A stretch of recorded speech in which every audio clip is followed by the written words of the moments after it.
Bonjour à tous, je reçois ici pour le numéro 80 de MPCM, pour la 3e fois chez Perle Prod à Comté, un ami d'enfance, André Crétenant, journaliste émérite. Mais avant d'avoir été journaliste, il a été un compagnon d'école. Et la première question que j'ai envie de lui poser, nous avons été tous les deux à l'école des Collines à Sion depuis l'âge de 10 ans, avant de faire le collège et l'université, on en reviendra. Mais quel est le souvenir que tu gardes comme ça de ce temps de scolarité? Pendant que tu réfléchis, j'ai juste envie de dire un des souvenirs que j'ai à cette école où nous avions comme professeur en 5e année primaire M. Eumann, qui avait la sale habitude avec quelqu'un d'assez connu, dont je tairai le nom, mais qu'il considérait comme un cancre, je ne sais pas pourquoi, parce qu'il a fait une brillante carrière ensuite. Il tendait ses doigts, il lui demandait de tendre ses doigts, il tapait la règle dessus parce que prétendument il ne travaillait pas assez, puis qu'il était au fond de la classe pas assez attentif. Ça, c'est le souvenir qui me vient de l'école des Collines, donc pas très agréable parce que je trouvais ça très agressif, même par rapport à moi qui ne devais pas tendre les doigts. Et toi, c'est quoi le souvenir que tu aurais de l'école des Collines? J'avais deux souvenirs, mais évidemment, je me souviens de ce prof. Et je me souviens aussi que lorsqu'il n'était pas content des devoirs que nous avions faits, il jetait les cahiers comme ça dans la classe. C'était assez violent. Aujourd'hui, il finirait évidemment avec une plainte. Il devrait rendre compte de son attitude extraordinairement violente. Mais c'est vrai qu'à l'époque, ça passait. Moi, je me souviens aussi dans cette même école, mais dans une plus petite classe, d'avoir ramassé une fois une gifle phénoménale parce que je chantais faux. Alors que ce n'était pas le cas, évidemment. Mais je veux dire, il y avait cette violence quand même qui est assez forte. Et puis le deuxième souvenir, alors qui n'est pas un souvenir de classe, qui est le souvenir de la cour d'école. C'est ça qui est le plus important. C'est la cour d'école, c'était nos matchs de football à la récréation. Donc j'ai un très très bon souvenir. Parce qu'il faut avoir un petit scoop pour ceux qui nous écoutent aujourd'hui, c'est que André Crétenant, au collège, c'était un gardien de handball émérite. Un gardien de handball, ça c'est un des souvenirs que je garderai de lui, oui. Parce que je pense qu'il préférait rester stable sur ses deux pieds plutôt que de courir dans tous les sens en touchant le ballon de temps en temps. Bon, un peu plus sérieusement, qu'est-ce qui fait que toi, qui viens d'une famille, on va dire, qui n'est pas d'intellectuels, nous avons deux mamans qui sont, on va dire, des ménagères par exemple, qu'est-ce qui fait qu'à un moment donné, dans ces 10-11 ans, tu te décides à aller au collège et tu te décides à prendre la voie latine qui était, paraît-il, celle qui était... la voie d'excellence. La prétendue voie d'excellence. C'est un gros débat chez moi à la maison pour savoir si... Ouais. Parce que paraît-il que l'école normale était à la hauteur. Ben, nous sourions à ce petit... Disons qu'on avait un sens de l'élite. Voilà, on avait un sens de l'élite. Et des profs qui n'arrêtaient pas de nous le dire aussi. Alors pourquoi maintenant, toi qui viens de ce milieu-là, tu t'es décidé au grec et au latin? D'abord au latin. Avant, je ne sais pas. Je m'interroge. Encore maintenant, c'est-à-dire je me pose souvent cette question. Je crois que cette envie de faire des études, et des études longues et approfondies, vient de la lecture sans doute. Je me souviens que déjà à l'école primaire, j'adorais la lecture. J'allais à la bibliothèque municipale, qui n'existe plus maintenant, ou qui a été absorbée, et j'empruntais tous les mercredis le maximum de livres que je pouvais, 6-7 livres que je lisais, et je lisais beaucoup. Et je pense aussi l'envie peut-être, l'envie de réussir quelque chose, l'envie de l'excellence, de se distinguer peut-être, sans doute aussi. Mais c'est vrai que ce n'est pas évident, d'autant plus que ce n'était pas évident pour des enfants de classe ouvrière, de faire des études, ensuite aller à l'université. C'est un petit peu changé aujourd'hui, mais ce n'était pas encore si courant que ça à l'époque. Donc voilà, c'était la volonté de suivre un parcours très différent en fait, de mes parents. Et puis ensuite, il y a eu ce saut, parce que qui n'aurait pas été inéluctable, d'avoir choisi la voie grecque, pas la voie latine. Ça, on était à peu près vers 15 ans, etc. Oui. Qu'est-ce qui fait que tout d'un coup, André Crétenant, finalement fils d'ouvrier, décide d'étudier Homère et les autres? Alors on faisait déjà du latin, je n'étais pas trop mauvais en latin. Et là aussi, c'était l'idée que voilà, vous serez une minorité à choisir le grec et vous serez un petit peu différent. Voilà, il y avait cette envie aussi de se distinguer. Il y avait une sorte de reconnaissance Alors je pense une reconnaissance peut-être un peu ironique de nos camarades, mais il y avait le sentiment que, voilà, on était un peu les derniers. D'ailleurs, notre professeur de grec ne cessait de dire qu'on était les derniers à apprendre le grec, à se lancer dans cette voie-là. Et c'est vrai que c'est assez étonnant. Justement, le seul point qu'on prépare dans cette émission, c'est les 3 livres. Et un de ces livres, c'est justement un livre grec, naturellement ultra connu. Je ne sais pas si tout le monde l'a lu, hein, au fond. Ça, c'est une traduction française, Homère de l'Odyssée, que tu as traduit, je sais, en partie, peut-être avec des pougnons, chez notre professeur de grec, Monsieur Pau. Pourquoi avoir choisi l'Odyssée d'Homère ? Parce que j'y reviens toujours, parce que c'est un livre que je lis, que je relis assez souvent et que je n'ai pas nécessairement découvert au cours de grec. On avait une approche de la langue qui était très grammaticale, y compris pour le latin, puisque j'ai fait ensuite le latin à l'université, mais c'est une approche un peu scientifique, un peu experte. Mais on ne nous a pas vraiment fait découvrir la richesse de ces textes. Et par exemple, le texte de l'Iliade et le texte de l'Odyssée, je l'ai découvert beaucoup plus tard. Et donc, c'est un livre qui ne cesse de me surprendre et qui permet aussi de multiples interprétations. On n'en a jamais fini, en fait. Pourquoi tu le conseillerais aujourd'hui aux jeunes, par exemple ? Je pense qu'ils pourraient découvrir... D'abord, il y a des histoires merveilleuses. Il y a des... Voilà, la rencontre, par exemple, d'Ulysse et Calypso, la déesse Calypso, cette déesse magnifique qui propose à Ulysse l'immortalité. Et cet homme, j'allais dire ce con, refuse et préfère poursuivre son voyage avec tous les ennuis que cela va lui valoir. Et ça m'a toujours fasciné. Et pourquoi à ce moment-là, Ulysse, à qui on propose justement cette vie de bonheur, cette vie éternelle, pourquoi refuse-t-il ? Je n'ai pas absolument la réponse. Et souvent je me dis, il a eu tort. Alors évidemment que l'écrivain, lui, Homère, ne pouvait pas arrêter l'histoire là, parce que bon, vous êtes au 5e ou 6e chant, et donc il y a tout ce qui se passe ensuite. Donc je comprends bien que l'écrivain voulait continuer le récit. Mais quand même, c'est ce choix de l'homme qui considère que les efforts et que le parcours de vie qu'il doit avoir et qu'il a choisi d'avoir sur Terre est plus important qu'un hypothétique bonheur qui n'existe peut-être sans doute que dans l'esprit de ces déesses. Mais il y a des moments aussi très, très ironiques. Je ne sais pas si tu vas lire un passage, mais par exemple au début de ce chant où précisément Ulysse est au bord de l'île, sur la pointe de l'île, et il regarde la mer et il est très malheureux parce que voilà, il aimerait rentrer, puis la déesse vient, le console, finalement lui dit qu'il va pouvoir rentrer puisque les dieux ont décidé qu'il allait pouvoir rentrer, donc elle le libère, elle lui propose l'immortalité, mais il refuse, mais il est toujours très malheureux, il pleure tout le temps. Mais il rentre avec la déesse et ils vont passer un bon moment dans la caverne de la déesse.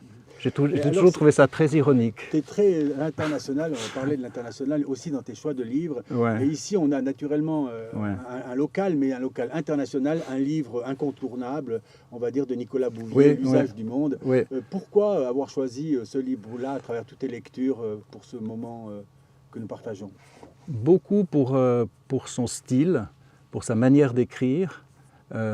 Moins pour le voyage, parce qu'on dit toujours que Nicolas Bouvier, c'est un écrivain voyageur, ce que je trouve un peu bête, c'est un écrivain tout court, mais surtout parce qu'il a une manière d'écrire, j'allais dire, très, très précise. Il utilise les bons verbes, les bons adjectifs. Parfois, ça lui prenait beaucoup d'années pour réussir à une sorte de perfection du texte. Et je suis toujours très admiratif de cette manière d'écrire. C'est un artisanat, c'est un artisan en fait de l'écriture. Et j'ai compris en en venant ici en voiture Oui. que tu avais choisi un livre que assurément je ne pouvais pas connaître. Et quand je l'ai su, j'ai tapé une petite information sur Google pour savoir ce dont il s'agit. Donc là, tu nous envoies en Lituanie, naturellement, un livre que je ne connais pas, que tu nous conseilles. Peut-être vais-je le lire dans le temps qui me reste, de Juozas Baltušis, la saga de Juoza. Ouais. On est en Lituanie. Je l'ai découvert l'année dernière en Lituanie, d'ailleurs. J'ai fait un voyage dans les pays baltes, qui sont particulièrement menacés aujourd'hui par la Russie, comme vous le savez. Je suis allé dans une librairie française d'ailleurs, à Vilnius. J'avais plein d'autres idées, mais le libraire m'a conseillé ce livre. Et ce livre est assez incroyable. Il a été traduit il y a déjà quelques années, il a obtenu d'ailleurs un prix en France. Mais pourquoi il est étonnant? Parce que c'est l'histoire d'un bonhomme qui, par dépit amoureux, décide de se retirer de son village, de s'exiler, pas très loin, mais carrément au milieu d'un marais, c'est-à-dire au milieu d'une terre qui a priori est peu cultivable, assez difficile d'accès. Et donc il s'isole. Mais ce qui se passe, c'est que le monde vient à lui, c'est-à-dire les révolutionnaires qui sont en fuite, ils viennent se réfugier chez lui. Ces révolutionnaires deviennent ensuite des chefs d'État. Et donc, ce sont les anciens chefs d'État qui deviennent des fugitifs. Et donc, on suit l'histoire de cette partie du monde à travers ce personnage qui s'est exilé. Et je trouvais cette composition, ce scénario assez extraordinaire. Prendre l'histoire, le récit d'un gars qui s'exile, et en fait, c'est le monde qui vient à lui. Et quand je dis le monde, c'est l'histoire avec un grand H. Donc ça m'a absolument fasciné. J'étais absolument sûr que personne ne le connaît. J'étais persuadé que personne ne suivrait mon conseil. Mais franchement, allez dans votre librairie et demandez ce livre. C'est un petit livre en plus, il est en poche, il ne coûte pas cher. Vous ne prenez pas beaucoup de risques et vous serez étonné. En plus, il y a plein d'expressions sur la manière de cultiver, sur le nom des plantes. Voilà, j'ai dû très souvent les chercher dans un dictionnaire pour voir de quoi il s'agissait. C'est passionnant. Alors, je voulais terminer cette émission alors qu'on est qu'au début, mais je crois que c'est un peu la logique. Alors, j'ai une question un peu caustique, piquante pour le journaliste que tu es, qui a épousé une Polonaise. Et alors, j'étais en train de me dire, dans ce conflit, c'est un peu aussi la question d'actualité, dans ce conflit entre l'Ukraine et la Russie, comment l'époux d'une Polonaise peut garder une sorte d'objectivité. Et là, naturellement, je te pousse un peu du côté de l'objectivité journalistique, parce que personnellement, j'appartiens à ceux qui pensent que on est toujours dans des traits subjectifs et que le caractère... enfin, tu vas me contredire, mais moi, ma question, c'est, est-ce que tu es... objectif sur la question Ukraine-Russie de par ton épouse polonaise? Alors, un peu comme toi, j'ai toujours été un peu méfiant avec cette notion d'objectivité. Moi, je répondrais plutôt par la notion d'honnêteté. Honnêteté et vérité. Alors, vérité historique. En ce qui concerne le conflit, ou plutôt avec l'invasion de la Russie en Ukraine, si on étudie attentivement l'histoire de ces dernières années, contrairement à ce que l'on dit et qui évidemment est beaucoup répété par la propagande russe, ce n'est pas l'OTAN qui a provoqué, ce n'est pas l'Occident qui a provoqué cette invasion. Mais ça prendrait beaucoup trop de temps à développer tous les arguments. Donc moi je suis absolument convaincu qu'on est aujourd'hui à nouveau devant une menace terrible, d'autant plus que si l'on regarde bien, on a été plutôt content ces dernières décennies de cette coupure de l'Europe, parce qu'on avait l'ordre, parce qu'il n'y avait pas de guerre. On oublie juste qu'il y avait des populations qui n'étaient pas libres. La Pologne, la Roumanie, les pays baltes, par exemple. Tous ces pays étaient sous la domination russe. Mais ça ne nous gênait pas, c'est Yalta. Et au fond, ce à quoi on assiste aujourd'hui, c'est un peu un retour de cet esprit de Yalta. Les opinions publiques en ont un peu marre, effectivement, on peut les comprendre, mais il y a cette idée qu'on peut abandonner cette partie de l'Europe qui, en fait, est l'Europe centrale. On parle de l'Europe de l'Est, mais c'est l'Europe centrale. Vienne était le centre de l'Europe, Berlin aussi, Varsovie aussi. Et donc on est presque prêt, et d'autant plus aujourd'hui, puisque Trump a été élu, on en parle d'autant plus aujourd'hui sur cette idée d'abandonner une partie de ces pays. Pour moi, le critère important, c'est la liberté. Est-ce que ces populations-là ont le choix de leur destin? S'ils votent différemment, il n'y a pas de souci. Hein. Mon précédent invité, Oscar Freisinger, qui s'est exprimé par rapport à l'élection de Trump, etc., il a dit, mais nom d'une pipe, avec son langage, on va dire, très très clair, moins prudent que le tien, il dit, mais nom d'une pipe, c'est une chance extraordinaire pour l'Europe, parce que ça nous permettra de nous rapprocher de la Russie, de considérer la Russie comme un partenaire, parce qu'on va devoir s'éloigner des États-Unis à cause de la position américaine. Alors, plusieurs choses. D'abord, on a considéré la Russie, en particulier Poutine. Il y a eu énormément de liens, d'approches, etc. Ça n'a pas suffi. La deuxième chose, c'est que ça veut dire qu'on passe sur le fait que Poutine est un dictateur. Il n'y a pas de souci. Je rappelle quand même qu'après le massacre de Boutcha, les troupes qui y avaient participé ont reçu des médailles de la part de Poutine. Donc c'est un dictateur, mais pas de souci. Il faut se rapprocher de la Russie lorsque Poutine et sa clique ne seront plus au pouvoir. Ça, c'est certain. Et puis troisièmement, je ne comprends pas toujours cette animosité envers les États-Unis.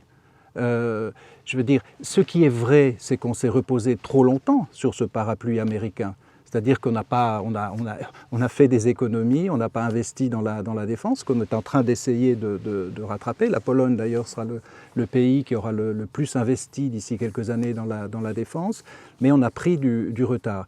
De ce point de vue, ce qui est une chance, sans doute, c'est que les Américains, Trump ou pas Trump, nous disent « il va falloir que vous preniez votre destin en main », ça c'est certain. Mais c'est ça la chance. La chance, ce n'est pas Poutine, ce n'est pas le fait de devoir se rapprocher avec Poutine. D'ailleurs, il faut rappeler ici que je crois que sur les 35 pays européens, il y en a 7 qui ont respecté le quota des 2% pour les frais de dépenses. Donc ça dit à quel point, effectivement, on a ignoré les caractéristiques. Mais je ne sais pas quelle était ta position, mais quand je vois aujourd'hui, je me dis que moi, dès l'âge de 18 ans où j'ai été voté, j'ai pratiquement toujours voté contre au niveau helvétique, s'entend. Alors que j'ai toujours été un fervent défenseur d'une armée européenne, etc., mais au plan helvétique, contre les dépenses militaires. Et en réalité, je me dis aujourd'hui que j'ai été sacrément con pour reprendre un Non, je peux le comprendre. Moi, par exemple, j'avais voté contre l'acquisition des fameux FA-18. Par exemple, par exemple, parce que je pense aussi que l'armée avait une approche, comment dire ça, très luxueuse. Enfin, je veux dire, à l'époque où on a acquis les FA-18, il était possible d'acheter pour la moitié prix beaucoup plus de F-16, par exemple. Mais ce qu'on voit aujourd'hui, c'est que le fait, par exemple, d'avoir des drones est tout aussi important que d'avoir une flotte. Donc je pense qu'on n'était pas convaincus. Je veux dire, l'armée n'a pas réussi à nous convaincre. Et en ce qui concerne la menace, il est vrai qu'elle était différente. Donc je ne pense pas qu'on ait eu tort. Je pense qu'aujourd'hui, on a la possibilité de s'armer à nouveau. Et puis, il y a autre chose aussi, c'est et encore aujourd'hui, on croit un peu trop que le fait d'être neutre nous protège des catastrophes. Parce que ça a marché une fois ou deux lors des dernières guerres. Et donc, on se dit, mais nous, on n'a pas d'ennemis. Pas tout à fait vrai, hein. Monsieur Lavrov a dit que la Suisse était une ennemie. Mais la neutralité toute seule ne suffira pas, il faut une neutralité armée. Et ensuite, si on veut faire voler nos avions et nos drones, on a besoin d'informations qui viennent des satellites. Et je suis un peu désolé, mais les satellites, c'est les satellites américains. Je fais un retour en arrière. On est tous marqués dans notre enseignement par des professeurs. Qu'est-ce qui fait que tu leur donnes du crédit, en quelque sorte, une certaine confiance rétroactive en te disant il y a l'un ou l'autre qui t'ont marqué. Quel nom tu veux sortir aujourd'hui? Oh là là, je ne sais pas si je retrouve les noms, mais je pense qu'il y a en tout cas deux profs qui m'ont marqué, ou deux ou trois profs qui m'ont marqué. Je pense notamment en philosophie. Les cours de philosophie, c'était Léonce Maté, qui était jeune professeur, qui sortait de l'université, qui sortait de Fribourg, et qui nous a vraiment permis d'entrer dans la philosophie depuis les Grecs jusqu'à Sartre, je me souviens, en passant par Marx un petit peu, parce qu'on s'en méfie évidemment beaucoup, mais pour arriver à Sartre, et moi j'admirais beaucoup Sartre à l'époque, et lui le détestait, et je pense qu'il avait raison. Et donc oui, la philosophie, la géographie aussi, voilà, qui nous a appris une chose assez étonnante. On devait toujours rendre nos copies d'examen sur une page. Il refusait de lire des textes qui allaient au-delà d'une page. C'est-à-dire qu'il nous apprenait en fait l'art de la synthèse. Donc ça, j'ai trouvé magnifique. Et puis, curieusement aussi, le prof de maths, Jean-Claude Pont. Jean-Claude Pont, le prof de maths que j'ai beaucoup apprécié. En plus, j'avais des bonnes notes de maths avec lui, et contrairement avec d'autres. Et donc aussi, qui était un professeur aussi étonnant. Et je me souviens des cours, il nous donnait des exercices et lui apprenait le russe pour voir. Donc ça me fascinait. Voilà. Nous avons les mêmes souvenirs. Comment on choisit à 20 ans la branche universitaire? Parce qu'en réalité, là, on est ouvert à tout. Et toi, tu as pris ce risque, parce que finalement, ça n'a pas été ta carrière professionnelle, mais tu as pris le risque. Et là, je sais que ma fille Jade t'entend, de choisir les lettres, alors qu'on dit les lettres, c'est le débouché professoral uniquement, pour lequel peut-être tu ne t'inscrivais pas. Alors pourquoi quand même avoir tenté cette expérience des lettres? Franchement, je me suis retrouvé à l'école de recrues pendant plusieurs mois, je ne savais pas. Tout était ouvert. À l'époque, voilà. Alors, même la médecine, je me suis interrogé en médecine, mais je me suis dit non, le sang, tout ça, non, c'est pas pour moi. Alors qu'on avait beaucoup de camarades qui choisissaient la médecine, mais j'étais intéressé par la psychologie, par la sociologie, par le droit, etc. Et in fine, je me suis engagé dans deux voies qui étaient les lettres, avec effectivement cette possibilité d'enseigner plus tard, et la sociologie, qui était mon autre passion, et puis l'intérêt pour les livres. Et j'ai fait mes études à Genève, j'ai commencé aussi à enseigner, à côté de mes études. Je ne crois pas que j'avais pas la fibre pédagogique, parce que je voyais mes camarades qui enseignaient, qui passaient des heures à préparer des cours, etc. Moi, j'étais pas du tout, pour moi, c'était très alimentaire, ce qui fait que lorsqu'on m'a proposé d'enseigner à l'université, d'avoir un poste d'assistant, évidemment que j'ai tout de suite postulé, et je suis sorti de cet enseignement traditionnel. Et ensuite, j'avais envie de sortir de l'école. J'avais cette idée-là, à l'époque, plutôt que de commencer un doctorat, de me dire je dois entrer dans la vie réelle. C'est bizarre cette idée, mais il me semblait que j'étais à l'école depuis que j'étais né, et que j'arrivais à un âge où peut-être que je devais me lancer dans le monde et pas être toujours dans une bibliothèque. Naturellement que tu as fait une carrière de journaliste, je suis obligé de l'évoquer, parce qu'en réalité, quand j'ai préparé ça plus ou moins dans ma tête, par des notes, je me suis dit, mais c'était quand même l'époque du Journal de Genève, et je me suis dit, mais non d'une pipe, je crois qu'André Crétin y a travaillé, donc il a rencontré Jean-Simon Aigli et Marianne Czepinski, bien sûr. Et que je me vois déjà de temps en temps piquer dans la cassette pour lire les éditoriaux de ces gens-là, maintenant c'est prescrit. Qu'est-ce que tu as retenu de ce passage au Journal de Genève? Qui n'existe plus d'ailleurs aujourd'hui. Qui n'existe plus.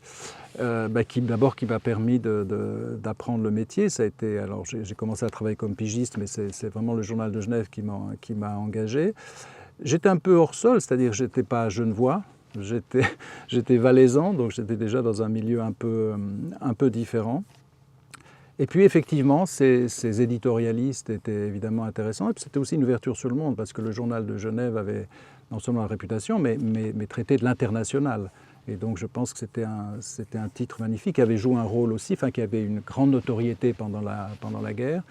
Et évidemment que c'est un peu dommage qu'il n'ait pas réussi à subsister. Je pense qu'en revanche, j'ai plus appris à écrire à l'hebdo. Voilà, j'ai appris mon métier au Journal de Genève, mais j'ai appris vraiment à écrire dans un magazine, dans un news magazine, l'hebdo. Alors, évidemment que tu vas me dire... Jacques Pilet. Voilà, et tu vas me dire évidemment que l'hebdo n'existe plus non plus. Ben, c'est-à-dire donc, mais parle-nous un tout petit moment de l'hebdo, parce que naturellement, après, je vais revenir sur ce changement de métier. L'hebdo, c'était un rêve à l'époque, de travailler à l'hebdo. la plupart des journalistes se disaient, si j'ai la chance d'aller travailler chez Pillet, ça sera magnifique. Justement parce qu'il se passait quelque chose, c'est-à-dire que Jacques Pillet et l'Hebdo... C'était bouillonnant? C'était bouillonnant et vous vous trouviez avec une équipe de journalistes absolument formidable et qui réussissait à sentir ce qui était en train de se passer dans la société et qui soulevait des débats, qui alimentait des débats. Je pensais à ça l'autre jour. Par exemple, vous avez le Centre culturel de Paris, dans l'hôtel dit Pouspin, que la Confédération voulait laisser tomber, puisqu'à l'époque il louait. Et Pillet et d'autres a lancé l'idée qu'il fallait acheter cet hôtel et qu'il fallait en faire une véritable vitrine de la culture suisse. C'était une idée totalement nouvelle. Et grâce à son engagement, cet hôtel a été acheté. Bon, aujourd'hui, il vaudrait peut-être 20 à 30 fois plus cher, mais peu importe. On a une vitrine de la culture helvétique à Paris.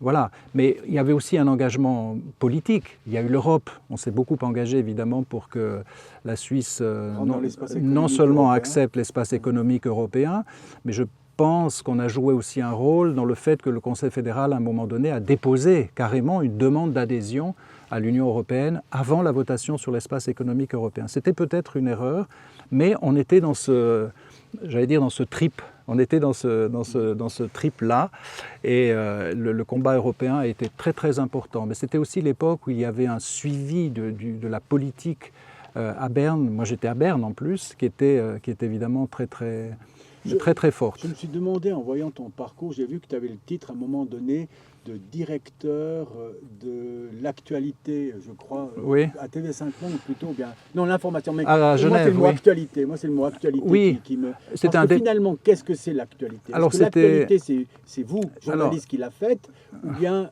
c'est le. Parce que finalement, on se dit de temps en temps qu'il y a une création journalistique de ce que pourrait être l'actualité. C'est un choix. C'est un choix.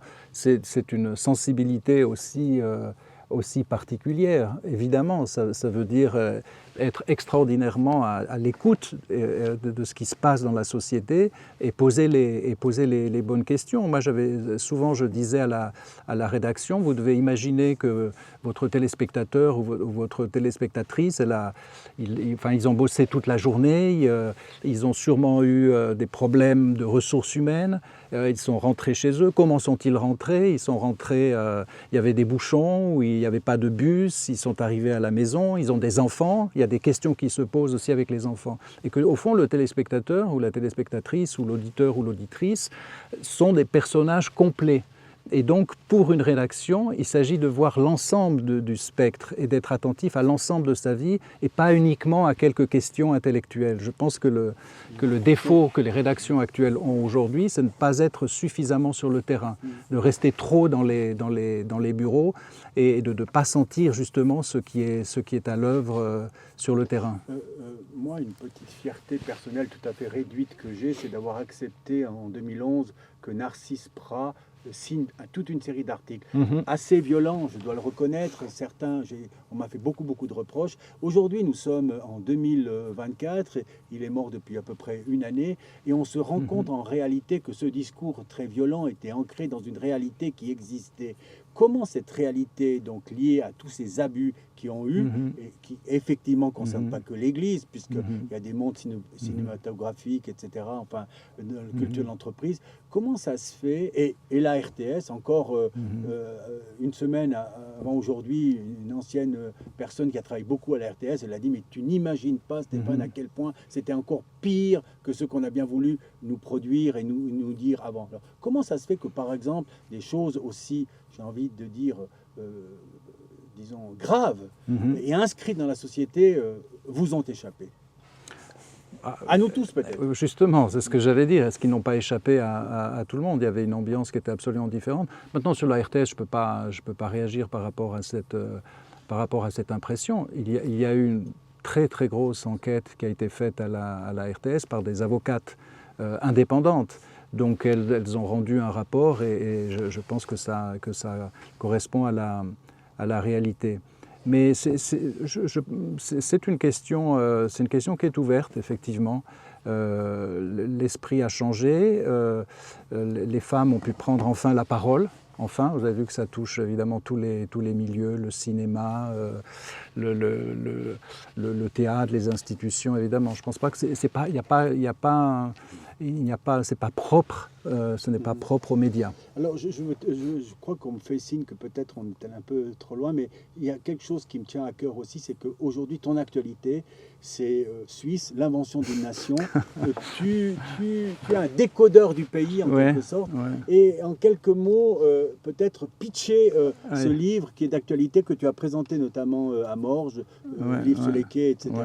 Et parce que tu t'inscris en réalité, de par tes fonctions à Berne, tes fonctions internationales, TV5 Monde, etc., dans une certaine connaissance, compréhension et savoir de la Suisse. Alors, pitchez ça maintenant pour l'index ici à Perle-Prod.